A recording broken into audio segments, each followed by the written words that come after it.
ದೇವಾಲಯದ ಪಕ್ಕದಲ್ಲೇ ಮಾಂಸಾಹಾರಿ ಹೋಟೆಲ್. ನಿಜಕ್ಕೂ ಕೂಡ ಹೋಟೆಲ್ ತೆರೆದು ಧಾರ್ಮಿಕ ಭಾವನೆಗೆ ಧಕ್ಕೆ ತಂದಂತಹ ಆರೋಪವನ್ನು ಈ ಹೋಟೆಲ್ ಎದುರಿಸ್ತಾ ಇದೆ. ಆದರೆ ದೂರು ಕೊಟ್ಟರೂ ಕೂಡ ಕ್ಯಾರೆ ಅಂತಿಲ್ಲ ಆರೋಗ್ಯ ಇಲಾಖೆ ಮತ್ತು ಬಿಬಿಎಂಪಿ. ಬೆಂಗಳೂರಿನ ಕಾಟನ್ಪೇಟೆ ಮುಖ್ಯ ರಸ್ತೆಯಲ್ಲಿ ಅರುಣಾಚಲ ಸ್ವಾಮಿ ಟೆಂಪಲ್ ಇದೆ.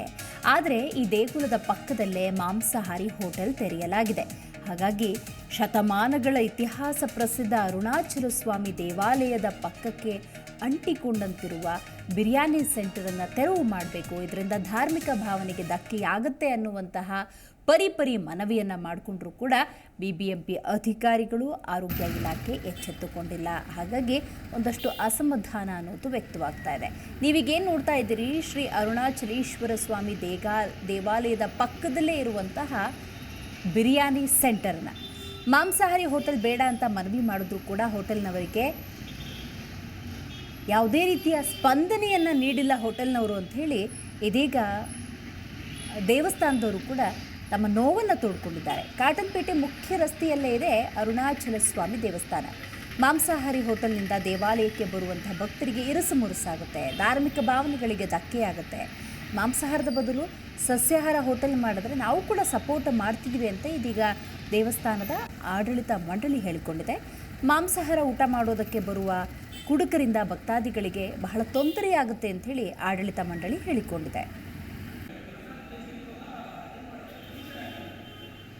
ಅರುಣಾಚಲೇಶ್ವರ ದೇವಸ್ಥಾನ ಸ್ಥಾಪನೆ ಆಗಿ 300 ವರ್ಷ ಮೇಲಾಗಿದೆ. ಇಲ್ಲಿ ನಮ್ಮ ದೇವಸ್ಥಾನಕ್ಕೆ ಪಕ್ಕದಲ್ಲಿ ಒಂದು ಹೋಟೆಲು NV ಹೋಟೆಲ್ ಒಂದು ಓಪನ್ ಆಗಿದೆ. ಅದು ಅನಾಥರೈಸ್ ಆಗಿ ಅವರು ಓಪನ್ ಮಾಡವ್ರೆ. ನಾವು ಹೆಲ್ತ್ ಡಿಪಾರ್ಟ್ಮೆಂಟ್ಗೆ ಮತ್ತು ನಮ್ಮ MLAಗೆ ಸ್ವಲ್ಪ ಮಾತು ಹೇಳಿದ್ದೀವಿ. ಆದ್ರೂ ಅವರು ಯಾವುದೇ ಕ್ರಮ ತಗೊಂಡಿರ ಬೋರ್ಡ್ ಹಾಕ್ಬಿಟ್ಟು ಹೋಟೆಲ್ ಸ್ಟಾರ್ಟ್ ಮಾಡೋಕ್ಕೆ ಇದು ಮಾಡವ್ರೆ. ಅದು NV ಹೋಟ್ಲ್ ಆಗೋದ್ರಿಂದ ನಮ್ಮ ದೇವಸ್ಥಾನಕ್ಕೆ ಭಾಳ ಅಸಹ್ಯವಾಗಿ ಸ್ಮೆಲ್ ಬರುತ್ತೆ. ಮತ್ತು ಇಲ್ಲಿ ಓಡಾಡೋಂಥ ಭಕ್ತಾದಿಗಳಿಗೂ ಭಾಳ ತೊಂದರೆ ಆಗುತ್ತೆ. ದಯವಿಟ್ಟು ಇದನ್ನು ಸ್ಟಾಪ್ ಮಾಡಬೇಕು ಅಂತ ನಾನು ನಿಮ್ಮ ಹತ್ರ ಕಳಕಳೆಯಿಂದ ಪ್ರಾರ್ಥನೆ ಮಾಡ್ತೇನೆ. ಹೆಚ್ಚಿನ ಮಾಹಿತಿಯನ್ನು ನಮ್ಮ ಪ್ರತಿನಿಧಿ ವಿಶ್ವನಾಥ್ ನೀಡ್ತಾರೆ. ವಿಶ್ವ, ದೇವಸ್ಥಾನದ ಪಕ್ಕದಲ್ಲೇ ಈ ಒಂದು ಬಿರಿಯಾನಿ ಸೆಂಟರ್ ಇರುವಂಥದ್ದು, ಹಲವಾರು ಬಾರಿ ಮನವಿಯನ್ನು ಮಾಡಿಕೊಂಡಿರಬಹುದು ದೇವಸ್ಥಾನದ ಆಡಳಿತ ಮಂಡಳಿಯವರು. ಅವಾಗಲೇ ಏನು ಪ್ರತಿಕ್ರಿಯೆ ಸಿಕ್ಕಿದೆ ಈ ಆರೋಗ್ಯ ಇಲಾಖೆ, ಬಿಬಿಎಂಪಿ ಮತ್ತು ಬಿರಿಯಾನಿ ಸೆಂಟರ್ ಕಡೆಯಿಂದ? ಅದಕ್ಕೆ ದಿವ್ಯಾ, ಅನೇಕ ದಿನಗಳಿಂದಲೂ ಕೂಡ ಈ ಮಾಂಸಾಹಾರಿ ಹೋಟೆಲ್ ಮಾಲೀಕರಿಗೂ ಕೂಡ ಮನವಿ ಸಲ್ಲಿಸುವಂತಹ ಕೆಲಸವನ್ನ ಈ ದೇವಸ್ಥಾನದ ಆಡಳಿತ ಮಂಡಳಿಯವರು ಮಾಡಿದ್ದಾರೆ ಅನ್ನೋ ಮಾಹಿತಿ ಕೂಡ ಇರುವಂತದ್ದು. ಸ್ವತಃ ಆಡಳಿತ ಮಂಡಳಿಯವರು ಈ ಮಾತನ್ನ ಹೇಳಿರುವಂತದ್ದು. ನಾವೀಗ ಆಲ್ರೆಡಿ ನಾವು ಅನೇಕ ಬಾರಿ ಮನವಿಯನ್ನ ಮಾಡಿದ್ದೇವೆ. ಸಸ್ಯಾಹಾರಿ ಹೋಟೆಲ್ ಅನ್ನ ಈ ದೇವಾಲಯದ ಪಕ್ಕ ಇಟ್ರೆ ನಮಗೇನು ಅನಾನುಕೂಲ ಆಗುದಿಲ್ಲ. ಆದ್ರೆ ಮಾಂಸಾಹಾರಿ ಅಂತಂದ್ರೆ ನಮ್ಮ ಧಾರ್ಮಿಕ ಭಾವನೆಗಳಿಗೆ ಧಕ್ಕೆ ತರುವಂತಹ ಕೆಲಸವನ್ನ ಇಲ್ಲಿ ಮಾಡಲಾಗ್ತಾ ಇದೆ. ಈ ಬಗ್ಗೆ ಆರೋಗ್ಯ ಇಲಾಖೆ ಆಗಿರಬಹುದು, ಬಿಬಿಎಂಪಿಗೂ ಕೂಡ ನಾವು ಮನವಿ ಸಲ್ಲಿಸುವಂತಹ ಕೆಲಸವನ್ನ ಮಾಡಿದ್ದೇವೆ. ಆದ್ರೆ ಅವರ ಕಡೆಯಿಂದನೂ ಕೂಡ ಯಾವುದೇ ರೆಸ್ಪಾನ್ಸ್ ಬಂದಿಲ್ಲ ಅಂತ ಈಗ ಅರುಣಾಚಲ ಸ್ವಾಮಿ ದೇವಾಲಯದ ಒಬ್ಬ ಏನು ಆಡಳಿತ ಮಂಡಳಿ ಏನಿದೆ, ಆಡಳಿತ ಮಂಡಳಿ ಸದಸ್ಯರು ಕೂಡ ಬೇಸರವನ್ನ ವ್ಯಕ್ತಪಡಿಸಿರುವಂತದ್ದು. ಅಂತಂದ್ರೆ ಈ ಒಂದು ಹೋಟೆಲ್ ಏನಿದೆ, ಈ ಹೋಟೆಲ್ ಈ ಇತಿಹಾಸ ಪ್ರಸಿದ್ಧ ಅಂತಂದ್ರೆ ಒಂದು 200ರಿಂದ 250 ವರ್ಷದ ಹಿಂದಿನ ದೇವಸ್ಥಾನ ಇದು.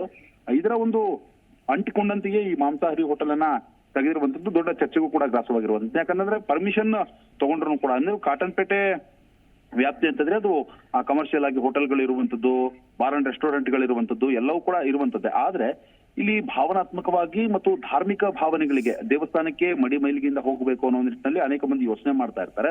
ಅಂತವರು ದೇವಸ್ಥಾನಕ್ಕೆ ಹೋಗುವಂತಹ ಸಂದರ್ಭದಲ್ಲಿ ಅಲ್ಲಿ ಮದ್ಯವನ್ನ ಸೇವನೆ ಮಾಡಿ, ಮಾಂಸಾಹಾರವನ್ನ ಸೇವನೆ ಮಾಡಿ ಬೇಕಾಬಿಟ್ಟಿಯಾಗಿ ವರ್ತಿಸ್ತಾರೆ. ಜೋರಾಗಿ ಶಬ್ದಗಳು ಕೂಡ ಬರುವಂತಹ ಸಾಧ್ಯತೆಗಳು ಕೂಡ ಇರುತ್ತೆ. ಹೀಗಾಗಿ ನಮಗೆ ತೊಂದರೆ ಆಗ್ತಾ ಇದೆ. ಈ ಒಂದು ಮಾಂಸಾಹಾರಿ ಹೋಟೆಲ್ ಅನ್ನ ತೆಗಿಬೇಕು ಅನ್ನೋ ನಿಟ್ಟಿನಲ್ಲಿ ನಾವು ಮನವಿಯನ್ನು ಕೂಡ ಸಲ್ಲಿಸ್ತಾ ಇದ್ದೇವೆ. ಆದ್ರೆ ಯಾವುದೇ ರೆಸ್ಪಾನ್ಸ್ ಬರ್ತಾ ಇಲ್ಲ ಅಂತ ಆಡಳಿತ ಮಂಡಳಿ ಹಾಗೂ ಭಕ್ತಾದಿಗಳು ಕೂಡ ತೀವ್ರ ಬೇಸರವನ್ನು ಕೂಡ ವ್ಯಕ್ತಪಡಿಸಿರುವಂತದ್ದು. ಒಟ್ಟಾರೆಯಾಗಿ ಈ ಒಂದು ಶಿವನ ದೇವಾಲಯ ಏನಿದೆ, ಈ ಶಿವನ ದೇವಾಲಯಕ್ಕೆ ಅನೇಕ ಮಂದಿ ಭಕ್ತಾದಿಗಳು ಕೂಡ ಆಗಾಗ ಬರ್ತಾನೆ ಇರ್ತಾರೆ. ಈ ಸಂದರ್ಭದಲ್ಲಿ ಇಲ್ಲಿ ಪಕ್ಕದಲ್ಲೇ ಮಾಂಸಾಹಾರವನ್ನ ಮಾರೋದು ಎಷ್ಟರ ಮಟ್ಟಿಗೆ ಸರಿ ಅನ್ನೋದು ಅಲ್ಲಿರುವಂತಹ ಭಕ್ತಾದಿಗಳ ಮಾತು. ಆದ್ರೆ ಕಾನೂನಾತ್ಮಕವಾಗಿ ಇಲ್ಲಿ ಏನೇ ಒಂದು ಶಾಪ್ಗಳನ್ನ ತೆಗಿಬೇಕಾದ್ರೂ ಕೂಡ ಬಿಬಿಎಂಪಿ ಮತ್ತು ಆರೋಗ್ಯ ಇಲಾಖೆ ಪರ್ಮಿಷನ್ ಅನ್ನು ಕೂಡ ತೆಗೆದುಕೊಳ್ಬೇಕಾಗತ್ತೆ. ಅದೇ ರೀತಿ ಏನೆಲ್ಲ ಕಾನೂನು ಪ್ರಕಾರ ಏನೆಲ್ಲ ಮಾಡ್ಬೇಕು ಅದನ್ನೆಲ್ಲ ಮಾಡ್ಕೊಂಡೇ ಶಾಪ್ ಅನ್ನು ತೆಗೆದುಕೊಂಡ್ರು ಕೂಡ ಬಟ್ ಇಲ್ಲಿ ಭಾವನಾತ್ಮಕವಾಗಿ ಮತ್ತು ಧಾರ್ಮಿಕವಾಗಿ ಕೆಲವರ ಭಾವನೆಗಳಿಗೆ ಧಕ್ಕೆ ಆಗ್ತಾ ಇದೆ ಅನ್ನೋ ಒಂದು ನಿಟ್ಟಿನಲ್ಲೂ ಕೂಡ ಆರೋಪಗಳು ಕೂಡ ಕೇಳಿ ಬರ್ತಾ ಇರುವಂತದ್ದು. ಹೀಗಾಗಿ ಈ ಒಂದು ಏನು ಚಿಕನ್ ಶಾಪ್ ಏನಿದೆ ಅಂತಂದ್ರೆ ಈ ಮಾಂಸಾಹಾರಿ ಬಿರಿಯಾನಿ ಹೋಟೆಲ್ ಏನಿದೆ ಇದನ್ನ ಶೀಘ್ರದಲ್ಲೇ ತೆರವು ಮಾಡಬೇಕು ಅಂತ ಒತ್ತಾಯವನ್ನು ಕೂಡ ಇಲ್ಲಿರುವಂತಹ ಆಡಳಿತ ಮಂಡಳಿ ಮತ್ತು ಭಕ್ತಾದಿಗಳು ಮಾಡ್ತಾ ಇರುವಂತದ್ದು. ಸದ್ಯಕ್ಕೆ ಈ ಒಂದು ಸ್ಥಳೀಯ ಶಾಸಕರೇನಿದ್ದಾರೆ ಹಾಗೂ ಅಲ್ಲಿರುವಂತಹ ಸ್ಥಳೀಯವಾಗಿ ನಾಯಕರೇನಿದ್ದಾರೆ ಅವರ ಗಮನಕ್ಕೆ ತಂದ್ರೂ ಕೂಡ ಅದನ್ನ ಸರಿಪಡಿಸುವಂತಹ ಭರವಸೆಯನ್ನ ಮಾತ್ರ ಕೊಡ್ತಾ ಇದ್ದಾರೆ. ಆದ್ರೆ ಯಾವುದೇ ರೀತಿಯಲ್ಲೂ ಕೂಡ ಇದನ್ನ ಸರಿಪಡಿಸುವಂತಹ ಕೆಲಸವನ್ನ ಮಾಡ್ತಾ ಇಲ್ಲ ಅನ್ನೋ ಒಂದು ಆರೋಪವನ್ನು ಕೂಡ ಈ ಆಡಳಿತ ಮಂಡಳಿ ಮತ್ತು ಭಕ್ತಾದಿಗಳು ಮಾಡ್ತಾ ಇರುವಂತದ್ದು. ಒಟ್ಟಾರೆಯಾಗಿ ಶಿವನ ದೇವಾಲಯದ ಪಕ್ಕದಲ್ಲೇ ಬಿರಿಯಾನಿ ಅಂಗಡಿ ಮಾಡಿಕೊಂಡು ಈ ರೀತಿಯಾದಂತಹ ಮಾರಾಟ ಮಾಡುವುದು ಅಷ್ಟು ಸರಿಯಲ್ಲ ಅನ್ನೋದು ಕೆಲ ಸಾರ್ವಜನಿಕರ ಮಾತಾಗಿರುವಂತದ್ದು. ದಿವ್ಯಾ, ವಿಶ್ವ, ಈ ಹೋಟೆಲ್ ಸ್ಟಾರ್ಟ್ ಆಗಿ ಎಷ್ಟು ದಿವಸ ಆಯಿತು ಮತ್ತು ಅರುಣಾಚಲೇಶ್ವರ ದೇವಸ್ಥಾನದ ಇತಿಹಾಸ ಏನು, ಅದು ಎಷ್ಟು ಟೈಮಿಂದ ಇದೆ? ದಿವ್ಯಾ, ಇದು ಒಂದು 200ರಿಂದ 250 ವರ್ಷಗಳ ಒಂದು ಹಳೆಯ ದೇವಸ್ಥಾನ ಅನ್ನೋದು ಆ ಮಾತುಗಳನ್ನು ಕೂಡ ಆಡಳಿತ ಮಂಡಳಿ ಇರುವಂತದ್ದು. ಈ ಅನೇಕ ಒಂದು 2-3 ತಿಂಗಳ ಹಿಂದೆ ಈ ಒಂದು ಹೋಟೆಲ್ ಅನ್ನ ಓಪನ್ ಮಾಡಲಾಗಿದೆ.